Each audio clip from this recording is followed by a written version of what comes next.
Radio Claret América presenta Sediento de ti, la palabra, fuente de vida, con el sacerdote misionero claretiano Tony Díaz. Reflexiones diarias del Evangelio. Aquí iniciamos. Bienvenidos hermanos a nuestras reflexiones bíblicas de las lecturas del día. Hoy es martes de la 14ª semana del tiempo ordinario. Martes de la 14ª semana del tiempo ordinario. La primera lectura de hoy viene de Génesis capítulo 32, versículos 23 al 33. En aquel tiempo se levantó Jacob, tomó a sus 2 mujeres con sus 2 siervas y sus 11 hijos y cruzó el arroyo de Yaboc. Los hizo cruzar el torrente junto con todo lo que poseía. Jacob se quedó solo y un hombre estuvo luchando con él hasta el amanecer. Pero viendo que no podía vencerlo, el hombre hirió a Jacob en la articulación femoral y le dislocó el fémur mientras luchaban. El hombre le dijo: «Suéltame, pues ya está amaneciendo». Jacob le respondió: «No te soltaré hasta que me bendigas». El otro le preguntó: «¿Cómo te llamas?» Él le dijo: «Jacob». El otro respondió: «En adelante ya no te llamarás Jacob, sino Israel, porque has luchado con Dios y con los hombres y has salido victorioso». Jacob le dijo: «Dime cómo te llamas». El otro le respondió: «¿Por qué me preguntas mi nombre?». Y ahí mismo bendijo a Jacob. Jacob llamó a aquel lugar Penuel, pues se dijo: «He visto a Dios cara a cara y he quedado con vida». El sol salió después de que Jacob y los suyos pasaron Penuel, y Jacob iba cojeando por haber sido herido en el nervio del muslo. Por eso los israelitas no comen hasta el día de hoy el nervio del muslo. Palabra de Dios.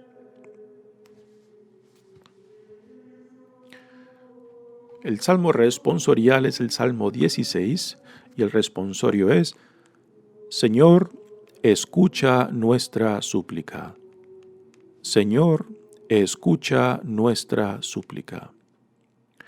Señor, hazme justicia y a mi clamor atiende. Presta oídos a mi súplica, pues mis labios no mienten. Júzgame tú, Señor, pues tus ojos miran al que es honrado. Examina mi corazón, revísalo de noche. Pruébame a fuego y no hallarás malicia en mí. A ti mi voz elevo, pues sé que me respondes. Atiéndeme, Dios mío, y escucha mis palabras. Muéstrame los prodigios de tu misericordia, pues a quien acude a ti, de sus contrarios salva. Protégeme, Señor, como a las niñas de tus ojos. Bajo la sombra de tus alas escóndeme, pues yo, por serte fiel, contemplaré tu rostro, y al despertarme, espero saciarme de tu vista. Señor, escucha nuestra súplica. El Evangelio de hoy viene de Mateos, capítulo 9, versículos 32 al 38. En aquel tiempo llevaron ante Jesús a un hombre mudo que estaba poseído por el demonio. Jesús expulsó al demonio y el mudo habló. La multitud, maravillada, decía: «Nunca se había visto nada semejante en Israel». Pero los fariseos decían: «Expulsa a los demonios por autoridad del príncipe de los demonios». Jesús recorría todas las ciudades y los pueblos, enseñando en las sinagogas, predicando el evangelio del reino y curando toda enfermedad y dolencia. Al ver a las multitudes, se compadecía de ellas, porque estaban extenuadas y desamparadas, como ovejas sin pastor. Entonces dijo a sus discípulos: La cosecha es mucha, y los trabajadores pocos. Rueguen, por lo tanto, al dueño de la mies que envíe trabajadores a sus campos. Palabra del Señor. Muy bien, demos comienzo a nuestra reflexión de las lecturas de hoy. Hoy tenemos la segunda de las experiencias misteriosas que Jacob tiene en el encuentro con Dios. Y ahora esta escena no se nos dice si es un sueño o si es una experiencia concreta. La cosa es de que esta experiencia le deja a Jacob una herida sagrada. Y esta herida que recibe Jacob, pues es un tema muy universal en ambientes religiosos, cuando X persona tiene un encuentro con Dios y queda herido. Y esa herida pues se convierte en instrumento de gracia de Dios para X persona, que después, a pesar de esa habilidad, pues llegan a convertirse en personas impresionantes. Y quizás no es a pesar, sino a causa de esa herida que pasa de ser una herida física a una herida sagrada, ¿no? Esto también lo tenemos, por ejemplo, en el caso de San Ignacio de Loyola, que fue herido en una guerra, en Lepanto, y también en la vida de San Francisco, que también fue herido en uno de los combates que él participó. Y esas heridas que sufrió tanto San Ignacio como San Francisco, pues se convierten en heridas sagradas porque Dios las utiliza para su llamado. Y así, aunque quedan de cierta manera deshabilitados, ¿no? Aunque sufren una herida física, pues el llamado de Dios activa en ellos el potencial que ni siquiera ellos sabían que Dios les había dado, ¿no? Y aunque físicamente están, podemos decir, deshabilitados, esa deshabilitación pues se convierte en un instrumento de gracia, ¿no? Y que va más allá de sus limitaciones físicas a lo que Dios puede hacer en ellos y por medio de ellos. A esto se les llama pues heridas sagradas. Tenemos también en esta escena de la primera lectura la experiencia que marca la transición de Jacob a Israel. Y esta experiencia pues marca el antes y después del encuentro con Dios, que suscita el cambio de nombre. Esto lo tenemos también en el Nuevo Testamento cuando por ejemplo, Jesús le da un nuevo nombre a Pedro, o el cambio de nombre de Pablo, de Saulo a Pablo, ¿no? Que representa la maduración, la transformación que se ha llevado a cabo en estas personas por la gracia de Dios. Y este es el caso que se nos da en esta lectura. El cambio, la transformación de Jacob a Israel por medio de este encuentro con Dios. En aquel tiempo se levantó Jacob tomó sus dos mujeres es Raquel y Lea, y después sus posesiones. Sus 11 hijos, aún todavía no nace Benjamín, el más pequeño, pero una de sus esposas ya está embarazada con Benjamín. Los hizo cruzar el torrente junto con todo lo que poseía. Así que Jacob aún está en tierras de Harán, donde fue en busca de su esposa, pero Labán, el padre de Lea y de Raquel, pues lo engaña porque Jacob tenía interés solamente por una de las hijas, pero no era la mayor, y Labán tenía que casar primero a la mayor antes de casar a la menor. Así que engaña a Jacob y le da primero a la mayor, Lea, y después le da a la otra, Raquel. Así que ahora tiene dos esposas Jacob, y ahora va de regreso a la tierra de Canaán. Y Jacob se encuentra con una situación muy interesante. Aún todavía no está convencido de que Dios lo ha bendecido porque él y su madre pues engañaron a su padre Isaac para que la bendición que le tocaba a Esaú se la diera a él. Así que aún queda una incógnita, aún queda algo sin resolver porque Jacob mismo no está bien seguro de que lo que hicieron él y su madre pues estaba correcto. Y por medio de esta experiencia que ahora se nos narra, pues él pedirá una bendición para confirmar de que Dios, a pesar de ese engaño que llevaron a cabo él y su madre para recibir esa bendición, de que Dios lo haya aprobado, lo haya aceptado, ¿no? Y este es el trasfondo. Al regresar ahora a la tierra de Canaán, donde su hermano mayor Esaú aún vive y también ha prosperado mucho, y Jacob no sabe cómo su hermano lo va a recibir, porque Esaú, su hermano, claramente sabe ya lo que hicieron él y su madre, que engañaron a su padre Isaac y que por tanto le robaron la bendición que le tocaba a él como hermano mayor, ¿no? Así que hay una problemática familiar aquí presente que Jacob tiene que resolver.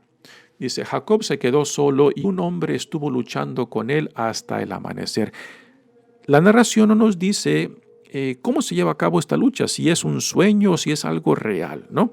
La cosa de que Jacob de esta experiencia nace impactado, dañado de su muslo, porque dentro de esta escena él lucha, pero repito, no nos dice, no nos da detalles cómo es que se lleva a cabo esta lucha. Pero lo que sí sabemos es de que esta experiencia de Jacob con este ser misterioso que es la presencia física de Dios, lo cambia, lo transforma. Y esto está marcado por el cambio de nombre. Pero viendo que no podía vencerlo, el hombre hirió a Jacob. El hombre es este misterioso, esta aparición en forma humana de Dios que está luchando con Jacob. Y lo hirió en la articulación femoral y le dislocó el femur mientras luchaban. O sea, la herida es en la parte superior del muslo. Y no hemos de sorprendernos que sea en esa parte porque está cerca también de los órganos sexuales del hombre, lo cual implica de que también en esta lucha Jacob ha quedado quizás incapacitado sexualmente, de que quizás ya no puede tener más hijos. Y sí, desde ese punto en adelante Jacob ya no tiene más hijos, pero ya tiene 12. El último que está por nacer, Benjamín, ya está en el vientre de su madre. Y ya después de estos 12 hijos, Jacob ya no tiene más hijos. Así que quizás esta lucha también, no solamente lo daña físicamente en su pierna, sino también sexualmente, porque ya no se dice de que Jacob haya tenido más hijos de ese punto en adelante. El hombre dijo, suéltame, pues ya está amaneciendo. Jacob le respondió, no te soltaré hasta que me bendigas. Dentro de esta lucha, Jacob se da cuenta de que con quien está luchando es alguien divino. Quizás no sabe exactamente qué es Dios, pero sí se da cuenta de que con quien lucha Jacob es alguien divino, por eso le pide que lo bendiga. Y quizás aquí lo que entra en juego es la trama que él y su madre hicieron con Isaac al robarle la bendición a su padre Isaac, que le pertenecía al hermano mayor, ¿no? Y quizás aquí Jacob está pidiendo que Dios pues confirme de que aunque él recibió la bendición de su padre de una forma no muy legítima, pues ahora quiere confirmar de que Dios ha aceptado lo que él y su madre hicieron. El otro le preguntó, ¿cómo te llamas? Él le dijo, Jacob. El otro prosiguió y le dijo, en adelante no te llamarás Jacob, sino Israel, porque has luchado con Dios y con los hombres y has salido victorioso. Aquí tenemos el cambio de nombre que refleja qué significa el cambio de la persona de Jacob. Podemos decir que aquí está el antes y después de Jacob, antes de conocer en intimidad y confianza a Dios, y después el conocer y entrar en confianza e intimidad con Dios. El Dios de Abraham, el Dios de Isaac, y ahora será el Dios de Jacob, ¿no? Así que esta es la experiencia clave que marca profundamente a Jacob.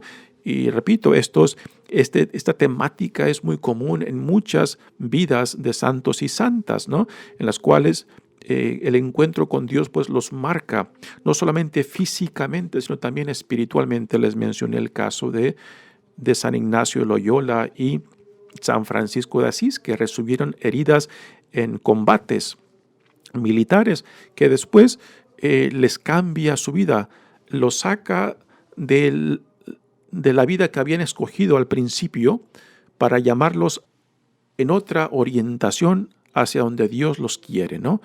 Y hoy en día pues tenemos las vidas de San Ignacio y San Francisco como personajes impresionantes en la historia de la Iglesia, que no solamente con sus vidas han marcado la Iglesia, sino también con lo que han dejado detrás de ellos. Pues tenemos a la Compañía de Jesús, los jesuitas, que fue fundada por San Ignacio de Loyola y San Francisco, que fundó a los franciscanos, que hoy en día es una familia que se extiende impresionantemente en la Iglesia, tanto en la Iglesia católica como también en algunas de las denominaciones protestantes, ¿no? Así que estas son heridas sagradas que marcaron las vidas de personas que tuvieron este encuentro con Dios, ¿no? Y que les cambió, les transformó sus vidas totalmente, aunque después pues hayan sufrido una discapacidad física, pero aquí podemos ver cómo el llamado de Dios, la gracia de Dios va mucho más allá de nuestras discapacidades, ¿no? Podemos ver también ejemplos de personas que han sufrido la pérdida quizás de la vista o del uso de las piernas, las manos, y que después descubren un potencial dentro de ellos impresionante, ¿no? Que a pesar de sus discapacidades, pues pueden llegar a ser mucho más de lo que pensaban que eran capaces antes, ¿no? Y repito, a esto se le llaman heridas sagradas. Heridas que Dios utiliza para llevarnos más allá de lo que pensamos que es posible en nosotros y nos convierte pues en fuentes de gracia para otros. Sí que es una historia muy impresionante de Jacob. Jacob, después de esta experiencia, también como lo hizo en la otra, donde tuvo el sueño de la escalera, pues aquí también Jacob convierte en este lugar en un lugar sagrado. Jacob llamó a aquel lugar Penuel, que tiene un significado también. Penuel significa rostro de Dios. ¿Por qué? Porque Jacob tuvo este encuentro íntimo con Dios, luchó con Dios, vio a Dios y sin embargo no murió. Y esto es un privilegio que en el Antiguo Testamento se le da a unos cuantos. Tenemos también el caso de Moisés, que tiene ese encuentro con Dios en el monte sagrado y sin embargo no muere, ¿no? Pero su cara queda iluminada y que por tanto después tiene que llevar un velo porque la gente no puede verlo directamente, porque temen verlo directamente. Así que esta es la experiencia de Jacob, de que Dios le da este privilegio no solamente de luchar con él, sino también de verlo. Y después, dentro de esta experiencia de Jacob, él quiere saber el nombre, ¿no? Y lo cual es un punto muy delicado. El conocer el nombre de Dios es presumir de que uno conoce a Dios. Y esto en la mentalidad del Antiguo Testamento simplemente no es posible, ¿no? Por eso, aquel que ve a Dios directamente, nos dirá la Sagrada Escritura, no puede seguir viviendo. Y solamente a algunos que se les da este privilegio de esa experiencia directa con Dios, y no es una experiencia de una apertura total con Dios, sino también es limitada. Aunque Jacob pide conocer el nombre de Dios, Dios no se lo da porque no es para él saberlo, ¿no? Lo que sí Dios le hace es, Dios lo bendice. Y en esta bendición, pues, Jacob queda confirmado de que aún lo que él y su madre hicieron con Isaac, de robarle la bendición que le pertenecía al hermano mayor, pues a últimas Dios lo bendice y lo confirma. Y la promesa que Dios había hecho a Abraham, que continúa en Isaac, ahora continuará por medio de Jacob, que es el menor de los dos hermanos. Jacob llamó a aquel lugar Penuel, pues se dijo: he visto a Dios cara a cara y he quedado con vida.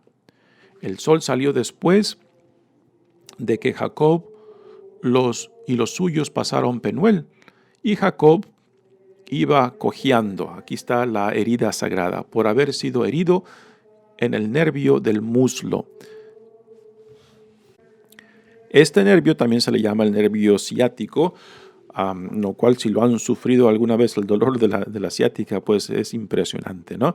Así que aquí Jacob queda herido en ese nervio y después pone este último detalle en la primera lectura que dice: por eso los israelitas no comen hasta el día de hoy el nervio del muslo, ¿no? No hay ninguna prescripción, ninguna ley en realidad que prohíba esto, el comer el nervio del muslo, pero por esta experiencia, pues entonces se ha creado esta tradición de no tocar, de no tener nada que ver con ese nervio del muslo, ¿no?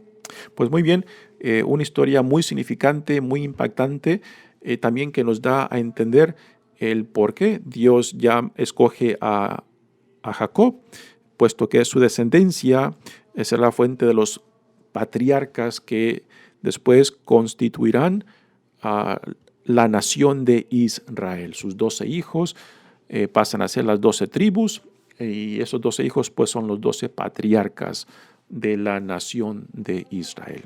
Pasemos ahora al Evangelio de hoy, que cierra esta sección del capítulo 8 y 9 de Mateos, que consiste en 10 milagros que Jesús lleva a cabo después del Sermón de la Montaña. Y aquí tenemos en este Evangelio de hoy el último de los 10 milagros, y después cierra esta sección del capítulo 8 y 9 y después nos conecta con la siguiente sección de este Evangelio de Mateos. Dice la lectura de hoy: en aquel tiempo llevaron ante Jesús a un hombre mudo que estaba poseído por el demonio. Aquí vemos la conexión en la mentalidad de aquellos tiempos de que la enfermedad era causa de algún pecado. O sea, era el resultado de algún pecado, y también era la manifestación, pues, de alguna maldición de esa persona. En este caso, la posesión de un demonio. Así que la conexión entre el demonio y la enfermedad es directa. Sanas a la persona del demonio, sanas la enfermedad, ¿no? Esta mentalidad era muy común en tiempos de Jesús, ¿no? En aquel tiempo llevaron ante Jesús a un hombre mudo que estaba poseído por el demonio. Jesús expulsó el demonio, Jesús expulsa el demonio, y esa expulsión pues entonces quita la causa de la enfermedad, y entonces se lleva a cabo la sanación. Y la gente se queda maravillada, se queda impresionada por lo que están presenciando. Sin embargo, los críticos de Jesús, aquellos que lo rechazan, aquellos que no aceptan la identidad ni el poder de Jesús, pues interpretan esta escena totalmente diferente. La gente sencilla, la gente de corazón sencillo, pues ven en Jesús la presencia de Dios, el poder de Dios, y sin embargo los expertos están ciegos. Los expertos simplemente no quieren ver lo que es tan obvio para otros, ¿no? Y prefieren reducir esta sanación que Jesús lleva a cabo en este hombre como una acción del demonio mismo. Esto nos debe de llevar a nosotros a pensar, ¿no?, cómo hemos de discernir la presencia de Dios. Porque también hay experiencias de que mucha gente va en busca de lo fenomenal, de lo extraordinario, ¿no? Y que a veces también pueden ser exageraciones, ¿no? ¿Y cómo distinguir una cosa de la otra? A últimas, nuestra fe no puede estar fundada simplemente en milagros, no puede estar fundada simplemente en apariciones, en devociones extraordinarias o fenomenales, ¿no? A últimas, si esas experiencias vienen de Dios, nos tiene que llevar tanto a Jesús como a Dios mismo, ¿no? Porque si reducimos la fe simplemente a lo fenomenal, a lo extraordinario, entonces no estamos viendo hacia lo que esto nos apunta. Si es que viene de Dios todo esto, entonces tienen que llevarnos a Jesús, a su mensaje, al Evangelio, al reino de Dios. Y no nos podemos quedar simplemente con el milagrito, simplemente con lo extraordinario o lo fenomenal, ¿no? Y esto debe de ser por lo menos una forma de proceder en cómo uno interpreta tales eventos, ¿no? Tristemente hay mucha gente que constantemente va en busca del milagrito, en busca de lo extraordinario, en busca de lo fenomenal, y no tiene ningún interés en realidad ni en la persona de Jesús, ni en el mensaje de Jesús, ni en el reino de Dios que ha sido inaugurado en Jesucristo mismo, ¿no? Así que en los evangelios, los milagros, las sanaciones, la expulsión de demonios tienen un propósito muy particular y muy específico, y es de que dan testimonio tanto de la identidad, o sea, quién es Jesús, de dónde proviene Jesús, y también dan testimonio del poder de Dios que habita en él. Así que los milagros, las sanaciones, son instrumentos secundarios en torno al tema principal de la identidad de Jesús, que Él es el Hijo de Dios, que Él es el Mesías, que Él es el enviado de Dios y que el poder de Dios habita en Él. Y esto nos llevará también a lo que el Evangelio de San Juan tan claramente y tan fuertemente busca dejar claro en su Evangelio, de la identidad profunda, de la identificación de que el Hijo está en el Padre y el Padre en el Hijo, que todo lo que hay en el Padre está en el Hijo, ¿no?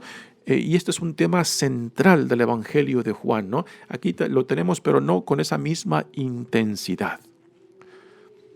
Así que los fariseos decían, expulsa a los demonios por autoridad del príncipe de los demonios. Así que están totalmente rechazando la identidad y autoridad de Jesús. Y esto es lo importante de esto. Jesús recorría todas las ciudades y los pueblos enseñando en las sinagogas, predicando el evangelio del reino y curando toda enfermedad y dolencia.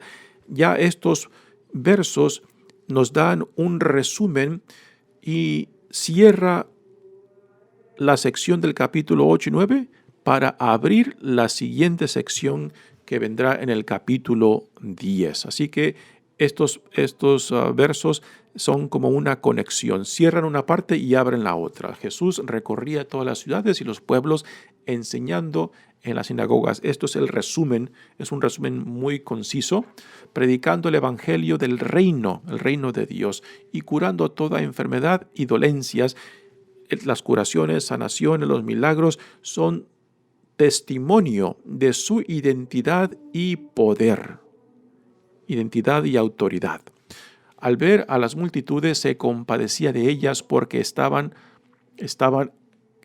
extenuadas y desamparadas. Así que aquí el evangelista nos da una indicación de cómo Jesús reacciona ante la multitud que lo sigue, que ve en ellos cierta hambre y sed, y que sin embargo Él es solamente uno, rodeado ahora con unos pocos discípulos.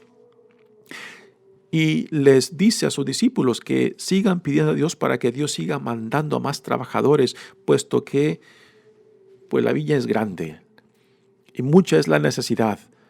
Y no es ningún accidente el por qué Jesús desde el principio reúne un grupo de discípulos en torno a Él para compartir la misión que Dios Padre le ha dado y que ahora Él comparte con otros. Ya desde el capítulo 10 en adelante veremos cómo Jesús no solamente va compartiendo el mensaje del Evangelio, sino también compartirá con sus discípulos la autoridad de enseñanza, de sanación y de expulsión de demonios. Lo mismo que Él recibió de Dios Padre, ahora Jesús lo comparte con ellos. ¿Para qué?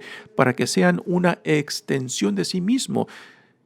Y que esto también ha llegado a nosotros. Y que ahora cuando Jesús le dice a sus discípulos, pidan a Dios para que mande más trabajadores, puesto que la mies es mucha, dice.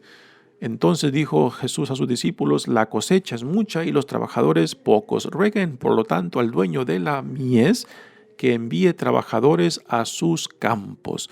Y aquí no solamente hemos de pensar en obispos, curas y monjas, ¿no? Esta es una noción muy limitada de lo que Jesús está hablando. Aquí estamos hablando de todos aquellos que han escuchado el Evangelio, que se han dejado atraer por Dios y que ahora Dios le dice, pues así como tú has sido atraído, ahora ve y haz lo mismo con otros que aún no han escuchado de mí, aquellos necesitados del amor de Dios, de la compasión de Dios, aquellos que aún viven en oscuridad, ¿no?